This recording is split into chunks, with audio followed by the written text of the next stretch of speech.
All right. So, hi everyone. Welcome to PySox Audition Workshop Strategies. As a curator for this event, I was really interested in having different voices speak for different genres of the performing arts. And we're really very fortunate to have Jordon Bach with us today to discuss how to best prepare for music auditions. So, Jordon, thank you for joining us. Thank you so much for having me. It's a pleasure. Would you mind introducing yourself?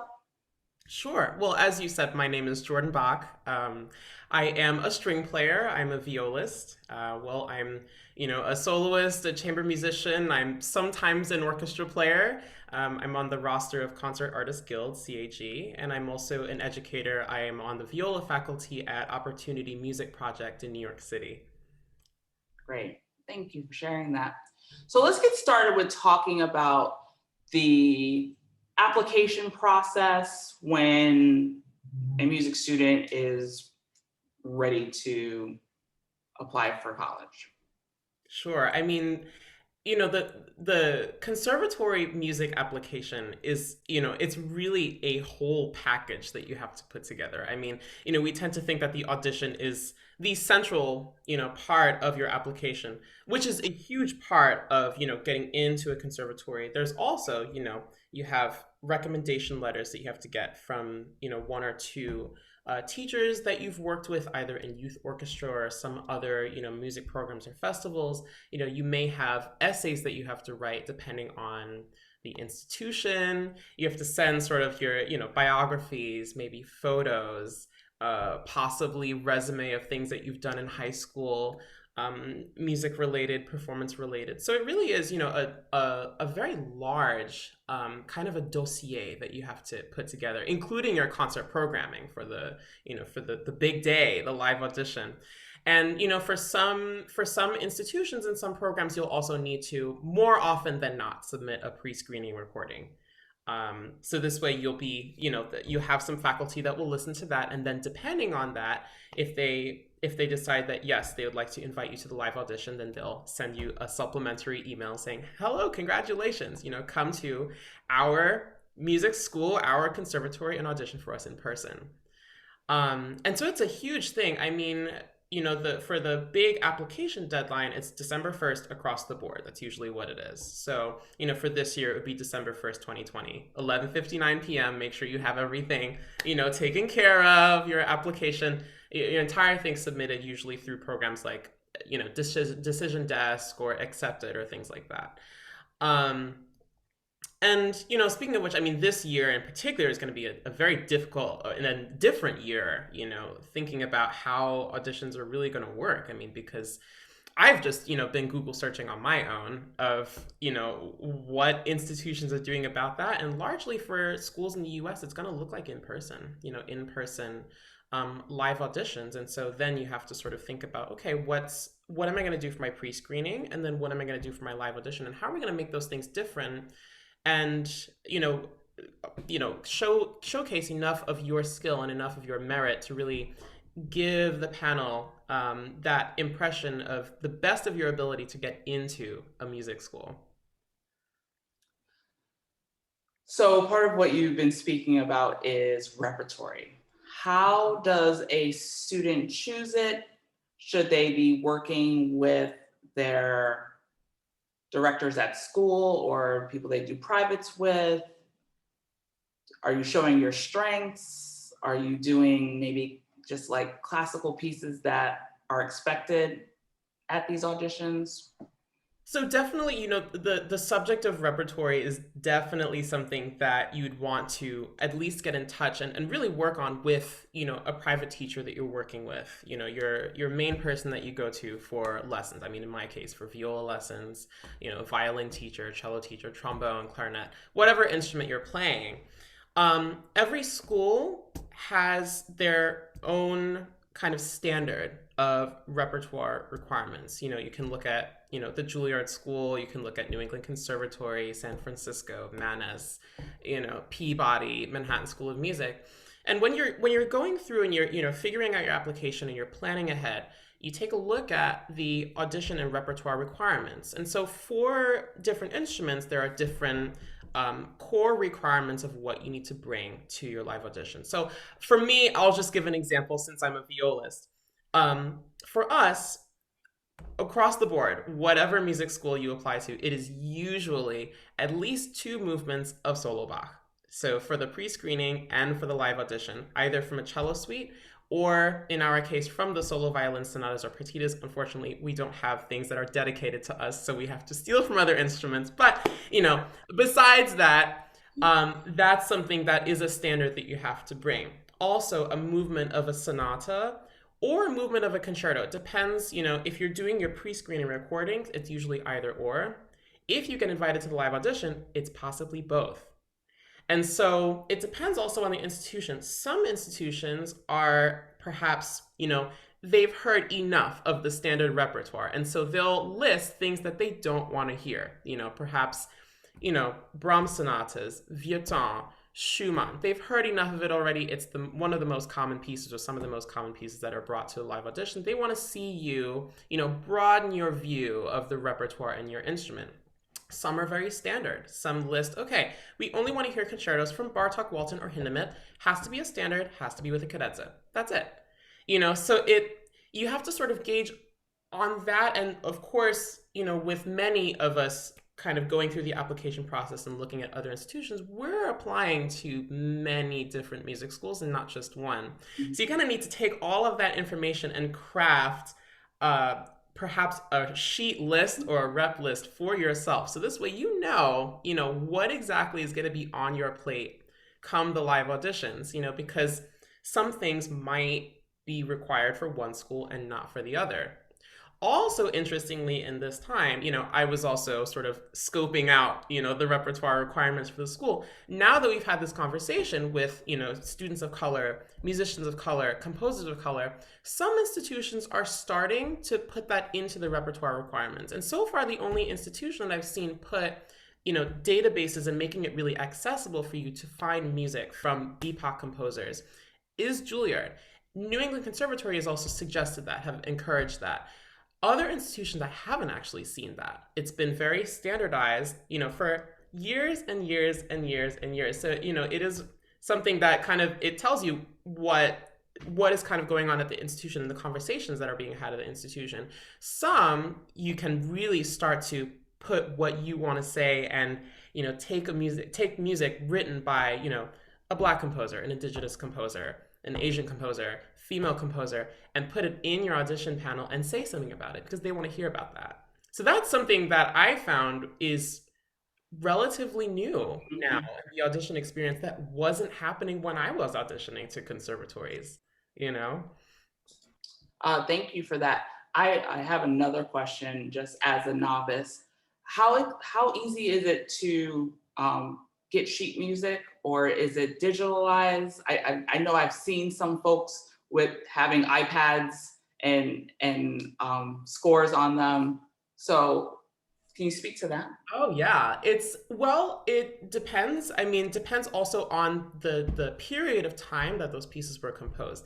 I know for many musicians, IMSLP, the International Music Score and Library Project, is a database to go to. If you're in a pinch and you need something, not always the best editions on IMSLP, but at least you have music that is of public domain. And so that is, an easy place to, get a PDF of a piece of music that perhaps is from, the 17th, 18th, 19th centuries. Won't find anything modern on there just because of, US restrictions of copyright and things like that. But at least that's a place to go. For the better editions, you purchase them. There are places, Johnson String, there are, of course there are other like Sheet Music Plus and JW Pepper and things like that. Music websites, do a quick search. You can search the title and the piece of the composer, and you can find it there, or, a music library. If you're, working perhaps, studying in pre-college somewhere, if it, it could be NEC Prep, it could be Juilliard Pre-College, it could be San Francisco. You have access to those things. You'll have access to the library. And so you can quickly go in with your student ID and grab a score and borrow it for the length of time that you need, usually about a month. And so pretty good idea to time it around the time that you need for the audition. Okay. Thank you so much for that. So we've chose our repertory either because it's been given to us, or or we choose due to our liking. What are some suggestions about practice strategies in regards to preparing, if especially if these works are new to you? Yeah. Well, I would say first, before you actually start practicing, you know, give yourself a schedule. A practice schedule is always a great thing to start with, especially when you have a huge list of things that you're going to have to prepare for. I mean, usually audition season is February, the month of February, especially for the strings. Um, and some of that you'll have to record beforehand, before December 1st. And then you have school, and you have other summer festivals, perhaps you're doing other programs, and so you're busy. So you've got to figure out, okay, how am I going to organize my practice so this way I give myself months and months and months, enough time to get all of these things together. So practice schedule and kind of an overview of what your year is going to look like before you audition. That's a really great place to start. When you actually open up the music, focus on the fine details early on.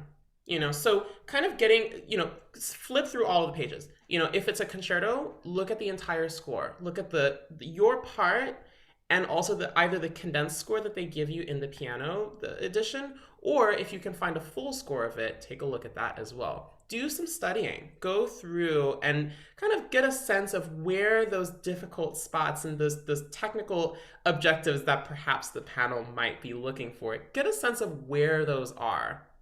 And focus on those fine details early on. I tend to see, and perhaps this could have been me even freshman or sophomore year when I was in conservatory, of practicing all of my 16th and 32nd notes the week before I have to get on stage and perform this thing. Probably a good idea to focus on those things slowly and early on. So this way, when you're getting closer to the audition season, or that date, the end of your practice should really be the overall scope, the overall arc, or the trajectory of the whole piece. And during that point in time, you can start to actually practice performing. And what I mean by that is getting a sense of practicing as if your audition is right now. So it could be, 2 months from now. Let's pretend, in your practice space, that this is your audition. Okay, you have a long table. You may have 3 or 4, viola faculty, let's say, or it could be any faculty. You have 3 or 4 people, and a good thing to do, especially during this time when you don't, perhaps not the best time to have somebody in the same space with you listening to you right now. Most of our computers have cameras, video cameras. That's how we're able to do Zoom meetings. You also have microphones. Put that on and record yourself. Get a sense of what it's like starting your pieces.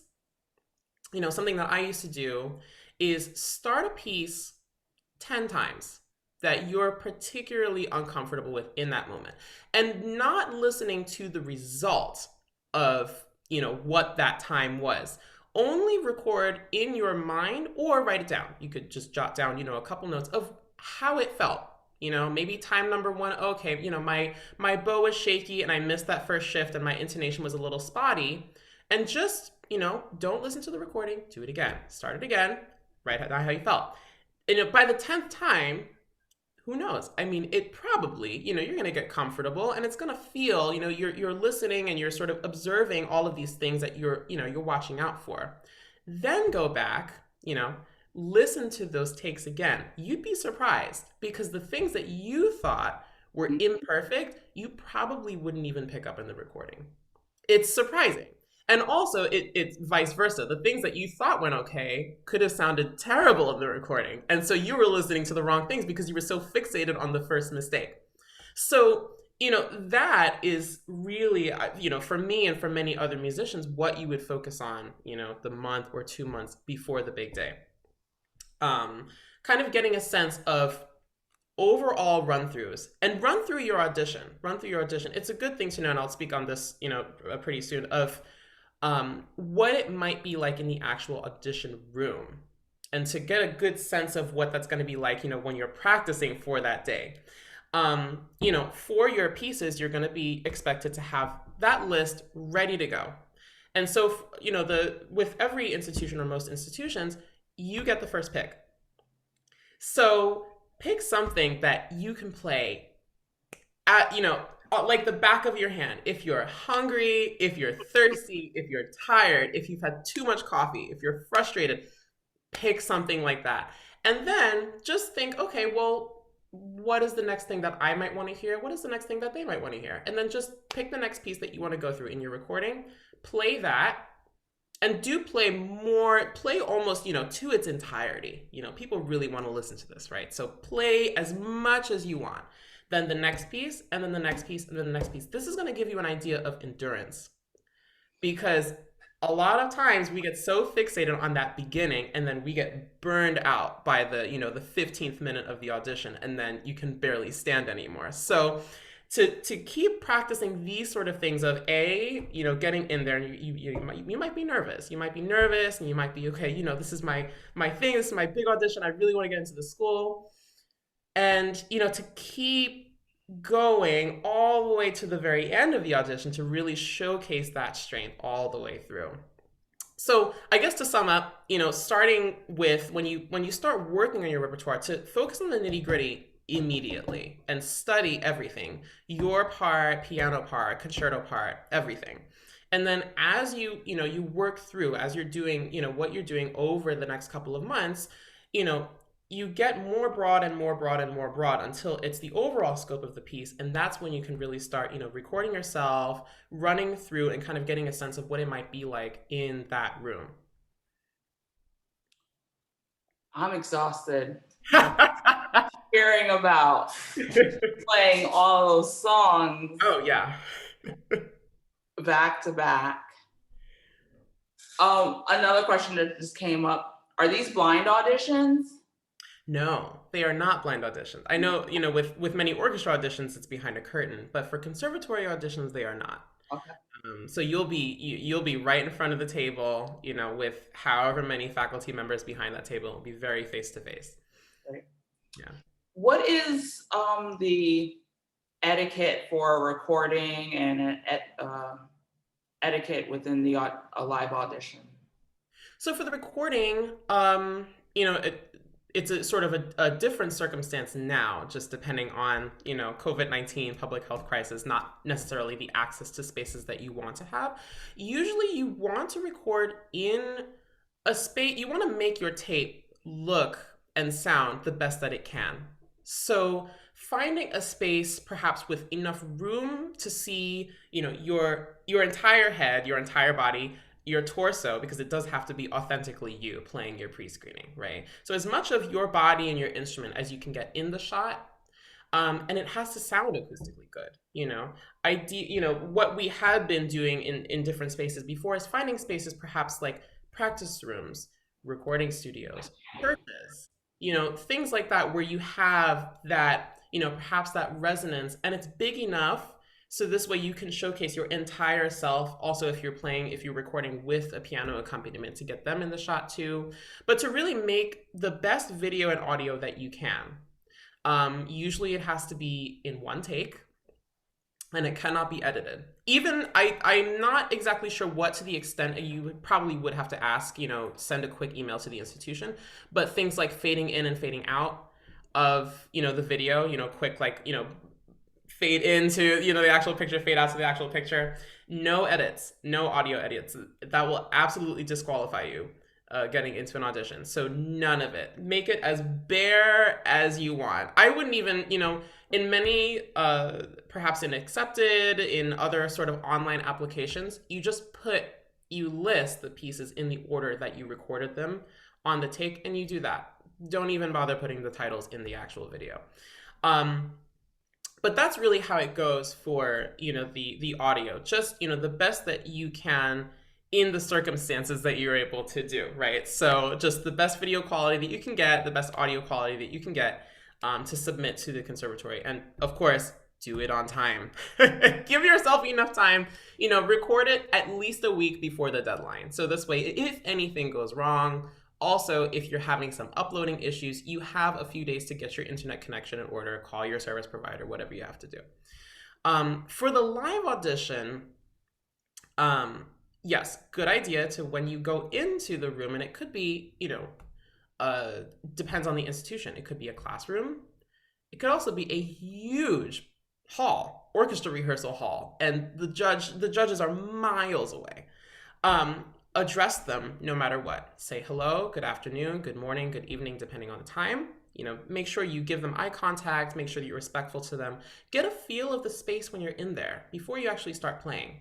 Kind of get a sense of where you are, what it might sound like. Get yourself comfortable.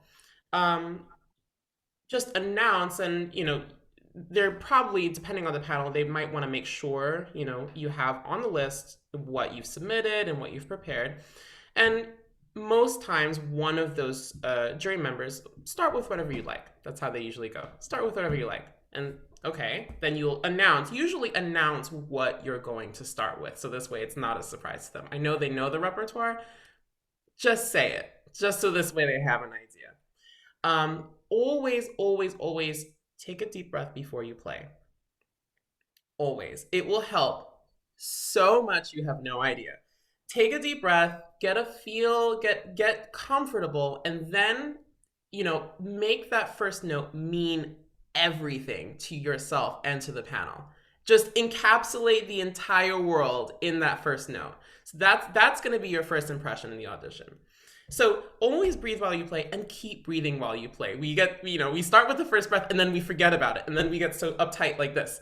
That also makes the judges uneasy, I'm sure. So yes, you'll start with whatever you like, and they're not going to, auditions are usually 15 minutes, especially for the undergraduate auditions. There's so many applicants trying to audition for this conservatory. So just have an idea, and also keep an ear out while you're playing, for somebody to stop you. Okay. And then after that, they're going to ask you for what they want to hear. So whatever you've prepared, if they want to hear your first movement of your concerto, they're going to tell you that. Then you play some of that, they'll stop you, and then they're going to hear something else. First movement of sonata, they'll stop you after that. And any other piece, depending on what is the requirement on the list for your particular instrument. They also may ask you questions. They may be so enthralled by your audition that they may actually ask you about yourself. So that's when we don't even think about public speaking at that point, because we're so nervous of getting all the notes right and everything. Be prepared to answer some questions. You need to speak moderately, so this way they can hear you, right? Because if it's a big concert hall a mile away, they're not going to hear anything you're saying if you're just mumbling and speaking really quickly. Take deep breaths. Even after they ask you a question, you need to process it and then answer. So public speaking, be prepared. And then that's it. That's the end of the audition. Yeah. So those are sort of things to keep in mind, for the recording and for the actual big day. What kind of questions will they ask if they do? Good. I've seen some questions about perhaps, other musical interests. Also, any teacher that might be interested in you, and taking you on, in their studio, they could also ask about, your background, because that may not be something that you might have included in your application. What teachers did you study with? When did you start studying? What orchestra programs or festivals or anything have you been a part of that they might have heard of or might have seen you somewhere? Mhm. Things like that. Even, family, origin, so many things, just to kind of get a sense of who you are and what your personality is. And, maybe if the student life, and also the life as an undergraduate student do you feel like a good fit coming into this conservatory as well? Is it good for students to have done their research about not just the program, but the faculty? Again, that a faculty member will be assigned to you, or you'll be in an ensemble with this faculty member, so they'll be choosing work that you will be doing and might be choosing due to your skill set. So Absolutely. Yeah. Do your research, especially with, just brief bios even of all of the faculty on the panel and even some of the faculty at the school that you may not have seen on that given day. And going in, and that's part of your initial application process. Studio faculty is actually a pretty important part because, when you get in, if you get admitted to that school, you're going to be assigned to a teacher, in a lot of cases, who you've put as your teacher preference. That's a thing that happens, with some institutions. You have a pick of a preference. You might say, okay, I really want teacher one. I'd be happy with teacher two. I'd also be happy with teacher three. You could also put no preference, but keep in mind, you're going to be spending 4 years with this teacher, and it's a huge part of, everything that you take away from the institution on your playing level. So things of how you approach technique, how you approach music, how you think about perhaps, what might happen later on in your career. You could be teaching somewhere. How do you go about solving those problems with, undergraduate students that might be applying to your studio at some point? What if you're looking at 21st century music? How do I approach that? These areas that you can take away from your studio teacher, after 4 years of undergrad, and that stays with you for a really long time. So, good idea to really do your research and find, a teacher that teaches at, particular conservatory. Do it for the teacher, I would say, because that's going to be one of your closest people that you're going to be working with in your music program. That's a big commitment. It's a big commitment. Yeah, Wow. 4 years. absolutely. Choose wisely. Yeah, Yeah. definitely do your research. So you wanted to speak about expecting the unexpected in the audition process. Oh, yeah. This is a thing that we're so busy preparing about giving that perfect audition that we don't account for things that could go wrong.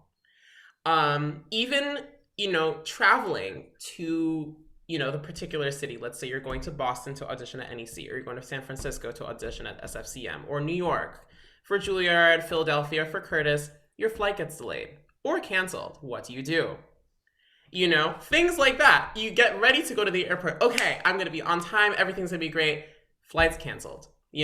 So you have to there are all of these little just in case things that you got to think about. Okay, if your flight gets canceled, where are some alternate routes that you can take? Is there somebody can you quickly go to, the front desk of that particular airline? What's their customer service like? Are they going to help you, either free of charge or with a lower cancellation fee? What can you do to kind of get around that circumstance and make, possibly get there on time, or see if you can reschedule to get a later time on that given day? Okay, let's say that that's not an issue. You could go to the actual, fly there, get everything right. Something could happen to your instrument. It was not necessarily in my case an audition situation, but I remember getting off a plane and two of my four strings broke.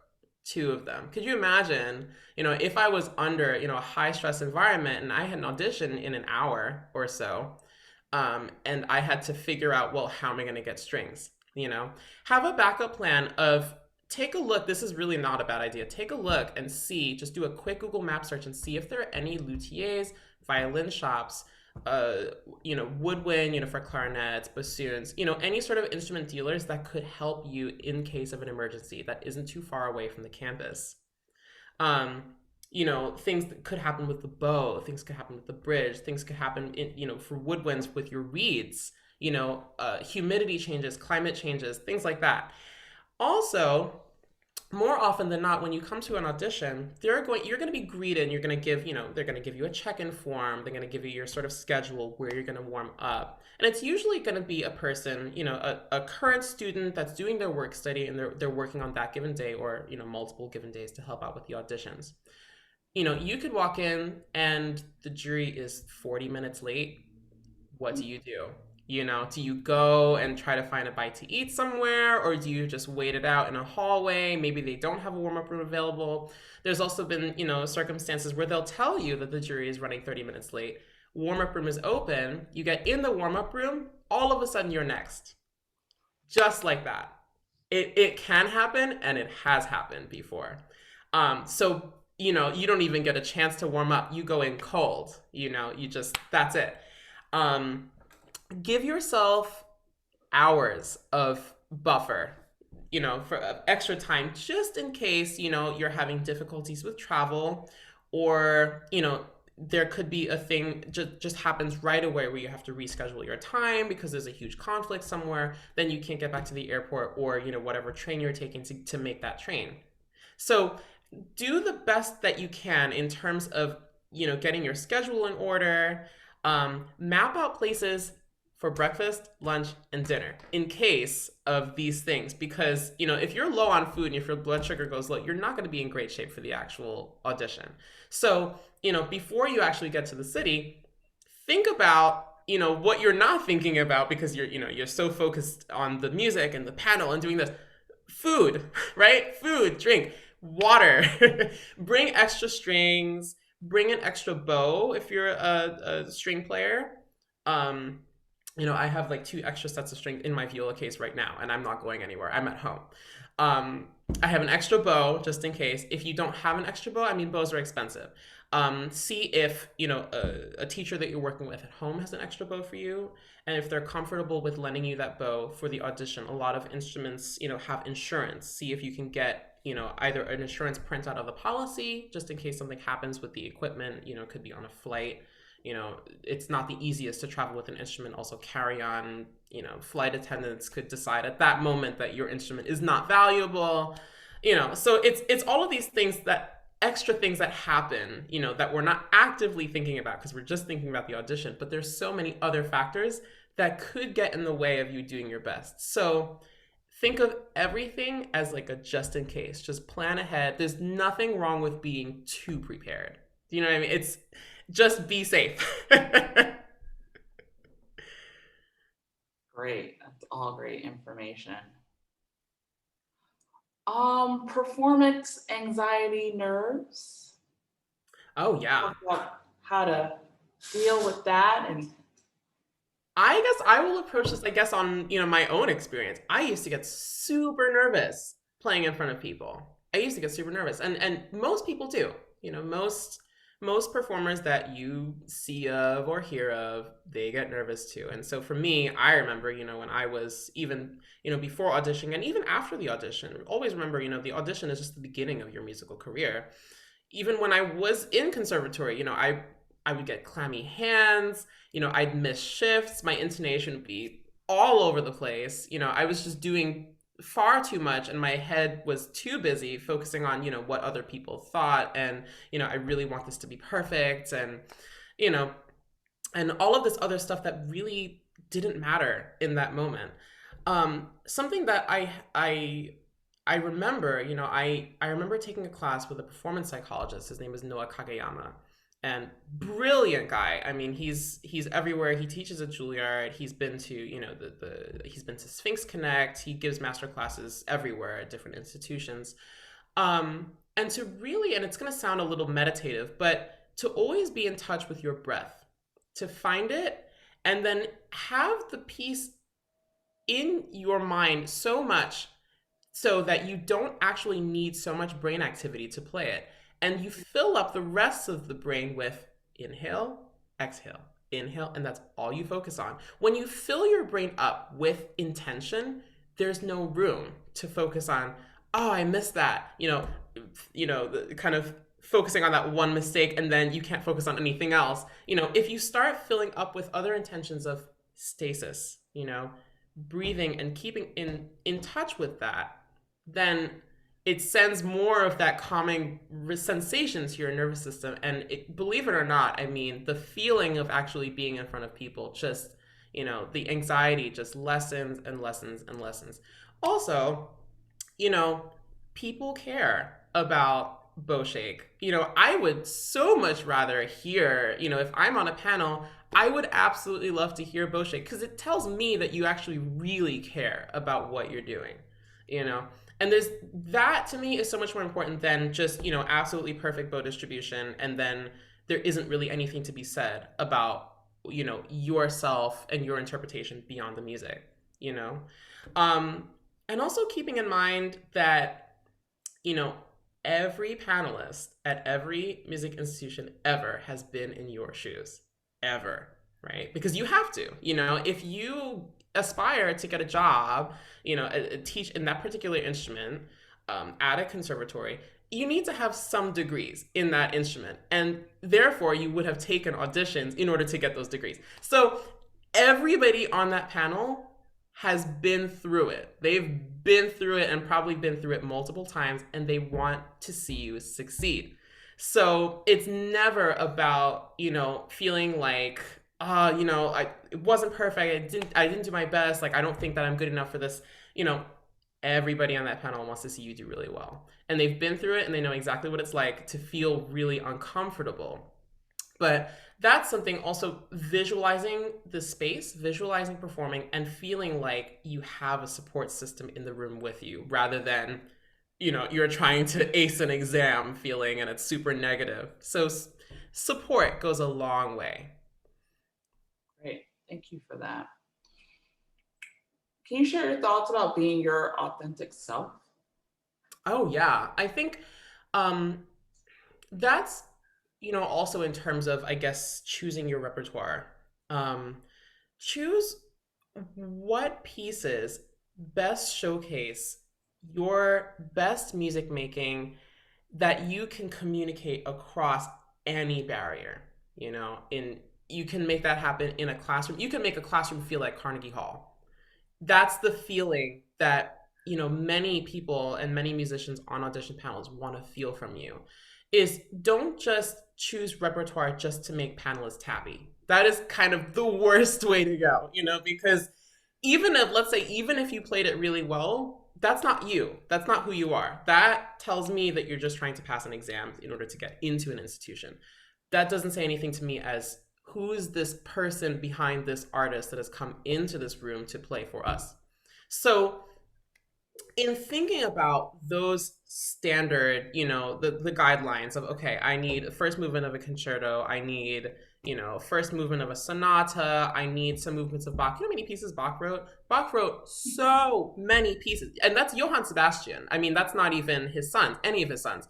You have so many things to choose from, and find that thing that resonates within your entire body and mind, not just the thing that's going to wow the panel. Because, that's the thing that's going to get you really, that's going to make them, okay, this person deserves a spot here. Because it's everything about you is in that performance. And it's not just, okay, accuracy, and it's, pristine intonation, pristine, I can do up staccatos all day, everything has to be in that, your spirit and your mind and your body, just everything is authentically 100% you. That's really, the guideline. So when we're thinking about, choosing repertoire, choose what best represents yourself as an artist. Great.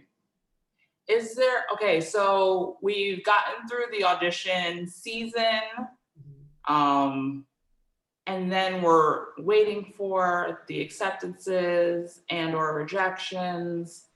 And we get our acceptances. How do you choose which program is best for you? Because maybe that, maybe that school of your dreams maybe is not the best fit. And how do you make that decision? That's a good point. I would say do your research. Studio teacher again is a huge thing. So that also, geography. You could, weigh in, a place like Oberlin Conservatory. It's in Oberlin, Ohio, versus, the Juilliard School is in, hustle and bustle, New York City. San Francisco is a different city. Baltimore, Peabody Conservatory is a different city. Where is somewhere that, you feel like, okay, I can live here and I can, I can feel okay, I can feel safe, I can feel comfortable, I feel like, I'm part of a community. Do some research based on that. Also take a look at the curriculum. Some schools, they post, their academic calendars. They also post a kind of a sense of, the amount of credits that you need to acquire in order to earn your degree. and the different areas, so you have your private instruction, you have your studio classes for your private instruction, you have to take a certain amount of, liberal arts classes, music theory classes, ear training, you have to do some chamber music, you have to do some, other requirements, you have to give a recital or multiple recitals, Mhm. at either junior or senior year. What are the things that you need to do for that? Um, so it really, depends on what you want. I mean, chamber music, let's speak about chamber music as an example. You know, so many curriculums differ on that. I can speak on behalf of NEC. I am an alum of NEC, so I went there. That chamber music program when I was there as a student was really strong. I mean, for one semester, a 15-week semester, you have 13 hours of coachings and you have to play in 2 performance classes. So you get a lot of external ideas and feedback on what you're working on during the course of the semester. Other music schools only have about 8 hours of chamber music experience, no performance classes, and you have to find a venue on your terms to perform. Mhm. And they have to follow up with you because there isn't a guarantee that the school can provide you with a performance space. Things like that you also have to think about. It's because of course they're going to say, some schools and some, administrators want to say, okay, well, we want to see you, be active in your community. Mhm. It's one thing to say that, it's also one thing to actually go and find a venue, especially when maybe there are not that many venues available. And if you can't find something, you might not get the credit.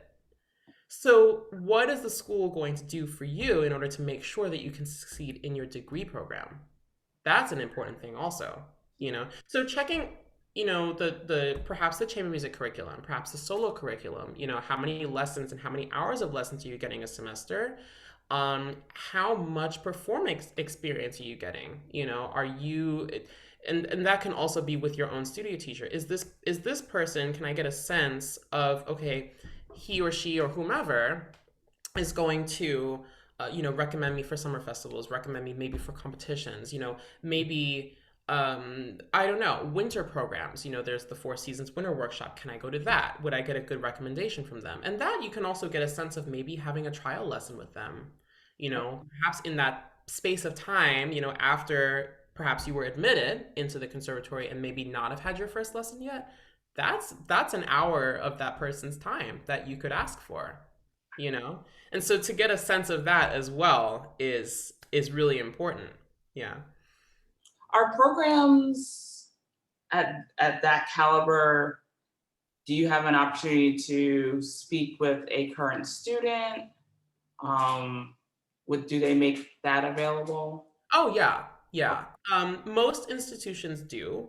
And someone in either the current student affairs office, office of student activities, many schools have an office of student activities.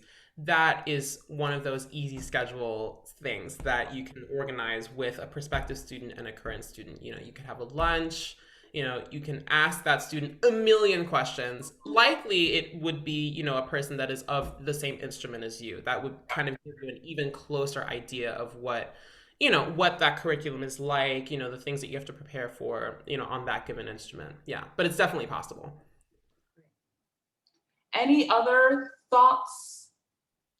I guess I think that the last thing I would leave with is, of course, preparing for college and undergraduate auditions is always a stressful, process, and you want to make it as, less stress-free as possible. Don't feel like you need to be a perfect finished product to audition for conservatories. That's not why you're auditioning. You wouldn't need conservatory anyway, right? You would be, touring around the world and, playing concertos everywhere. And even those musicians aren't perfect either. You know, Remember always, during this application process, why you want to pursue this career and why you would love to have a degree in music. And, coming in as an undergraduate, it's really about your growth. It's not about, of course, you do want to give a strong audition, but at the end of the day, if you get into that school, you're going to be working with a studio teacher on you growing in terms of your musicianship, your technique, you maturing as an artist, and at the end of that degree program carrying that on with whatever you decide to do after your undergrad. Maybe you want to do a master of music degree and from there do a doctorate. you can take that foundation with you and continue and sort of build kind of, if you have to imagine sort of a nest of all of your things that you've learned, all of your ideas and everything that you take from that. That's really what you're there for. It's really to grow as and mature as not only an artist but also as a person as well. So never feel like you need to be a finished product to go into music school, okay? Thank you. Thank you so much.